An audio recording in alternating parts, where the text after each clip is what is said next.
Siemanko, Sławek z tej strony, witam w Dalton Laboratories. W zeszłym roku firma Atari obchodziła swoje 50-lecie. Uświadomiłem sobie, że nie znam ich konsoli Atari 2600. Również w zeszłym roku oglądałem film Player One oraz czytałem książkę, na bazie której ten film powstał. A w filmie i w książce konsola Atari 2600, można powiedzieć, gra główną rolę. I nakręciłem się, aby tego klasyka poznać. Jedyna moja styczność z grami z Atari 2600 miała miejsce w latach 90. Sąsiedzi posiadali klon o nazwie Rambo, trochę na nim grałem. Wówczas już posiadałem komputer Atari 800 XL. Gry z tego Rambo, w porównaniu do gier z komputera, już wtedy wydawały mi się bardzo prymitywne i proste.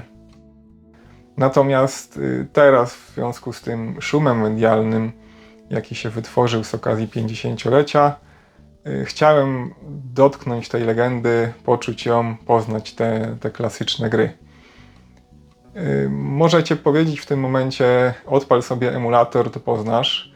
Okej, można, natomiast chciałem przy okazji trochę podłubać, trochę polutować i wykonać ulepszoną wersję konsoli Atari 2600. Zebrałem kilka egzemplarzy Atari 2600 w wersji Junior. Można powiedzieć, że prosto ze śmietnika. Ten na przykład ma spękaną dolną część obudowy. Drugi tutaj nie ma naklejki.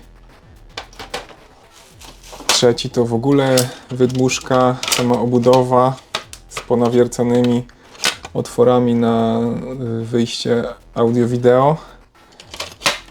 I pomysł mam taki, aby z tych egzemplarzy zlutować jeden porządny na nowej płycie głównej.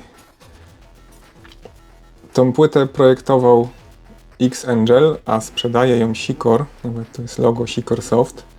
Serdecznie pozdrawiam obu panów, dzięki nim będę miał zabawę. Rozlutowywanie działającego egzemplarza i lutowanie go na nowej płycie głównej może się wydawać bez sensu. Jednak ta płyta wprowadza pewne udogodnienia, usprawnienia. Ma poprawiony tor zasilania i wideo, wyjście nie jest antenowe, tylko typu S-Video oraz Composite i pasuje do oryginalnej obudowy. Pomysł jest taki, że kluczowe układy scalone wylutuje z Atari, tak samo gniazdo kadridża i to, co będzie absolutnie niezbędne, natomiast całą resztę obsadzę nowymi elementami. Wszystkie rezystory, kondensatory, tranzystory i tak dalej będą nowe. Zacznę od najtrudniejszej części, czyli właśnie od wylutowania komponentów z oryginału. Do wylutowywania użyłem rozlutownicy. Trzeba na nią uważać, bo czasami się zapycha, dlatego co otwór na wszelki wypadek czyszczę ją wyciorem.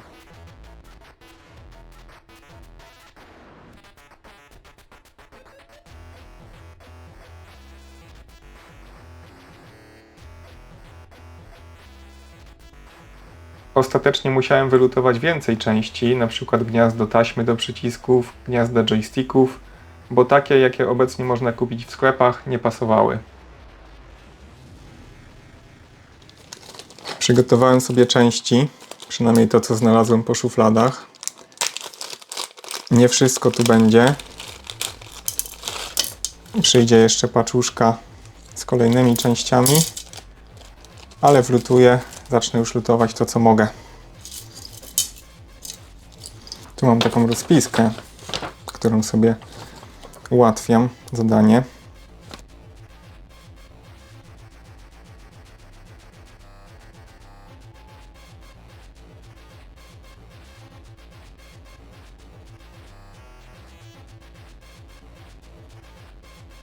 Zamiast gniazda zasilania jack zamontowałem bardziej standardowe gniazdo, dzięki temu mogę wykorzystać zasilacze od starych routerów, dysków i innych sprzętów.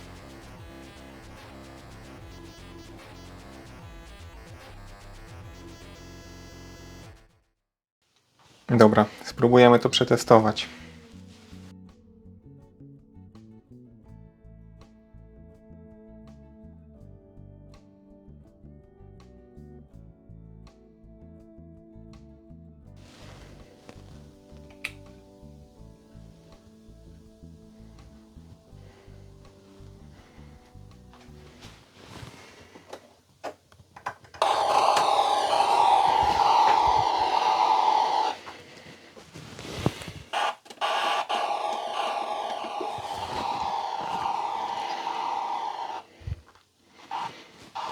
jakby działa. Natomiast niepokoi mnie to, że samolocik sam strzela.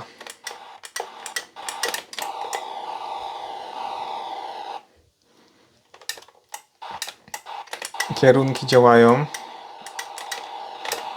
Joystickiem mogę normalnie sterować, natomiast Fire działa cały czas sam. Niepokojące. Spróbuję odłączyć jeszcze może joystick.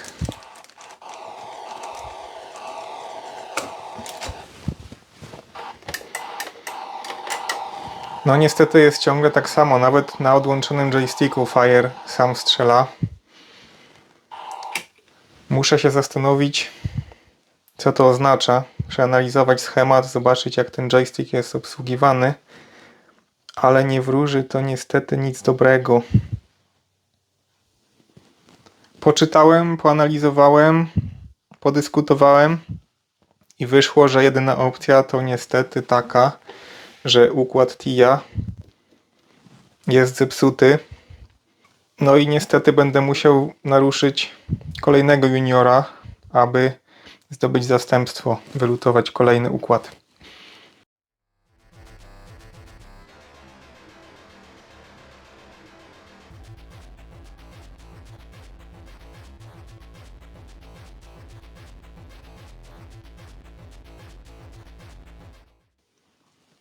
Próba numer 2. Drugi egzemplarz chipu TIA, Television Interface Adapter. Mam nadzieję, że tym razem będzie wszystko dobrze. Na tym kadridżu za każdym razem ładuje się losowa gierka. Niektórych nie znam, więc nie będę próbował.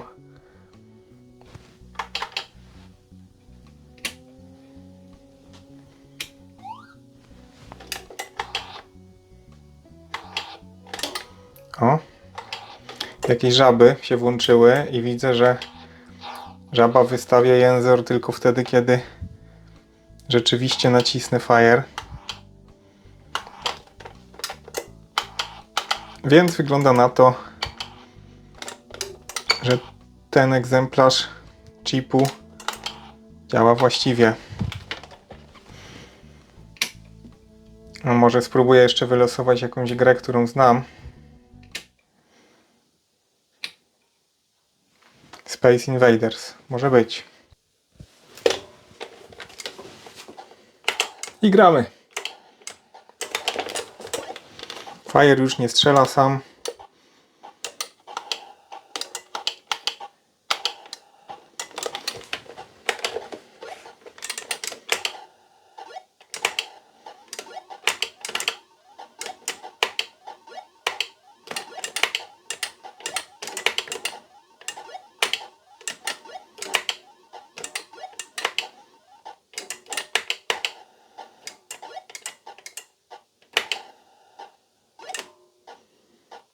Projekt zakończony sukcesem.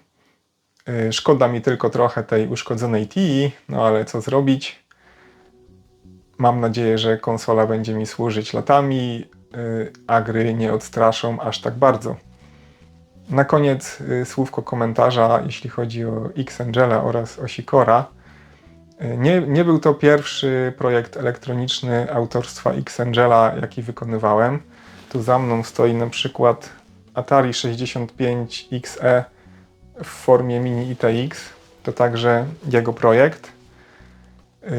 Człowiek ten na swojej stronie ataripcb.pl opisuje projekty właśnie jakie tworzył. Część to jego autorskie pomysły, część to jego wersje różnych open source'owych projektów popularnie znanych w świecie retro sprzętów. Głównie są to jakieś rozszerzenia do komputerów Atari, Amiga, Commodore, ale nie tylko. Tworzył też zegary Nixie, chociażby gdzieś tam na moim kanale może też znajdziecie film z prezentacją takiego zegara. Jeśli byście czegoś takiego szukali, to zajrzyjcie do niego na stronę. Z kolei Sikor kojarzył mi się dotychczas z działalnością raczej wydawniczą, jeśli chodzi o Atari, wydawał gry. Natomiast no, widzę, że teraz też zaczął sprzedawać płytki do budowy chociażby tego juniora, do budowy kadridży, a także stoi za projektem obudów zamiennych do kadridży, do Atari. Bardzo dobrej jakości, to nie jest żaden wydruk 3D, jest to robione na formie wtryskowej. Jeśli byście szukali czegoś takiego, żeby dać swoim starym kadridżom nowe życie, to też możecie do niego zajrzeć. Ja teraz trochę odpocznę od lutowania, natomiast nie odpocznę od Atari, gdyż tutaj całkiem niedaleko składam mój gwiazdkowy prezent od żony, którą przy tej okazji pozdrawiam, a jest to zestaw do budowy Atari 2600 z klocków Lego. Bardzo fajna sprawa, niedługo będę finiszował. Został jeszcze do dorobienia joystick oraz kadridż. Mam nadzieję, że nie pomylę tych z klocków Lego z prawdziwymi. A na dziś to już wszystko. Dziękuję za oglądanie.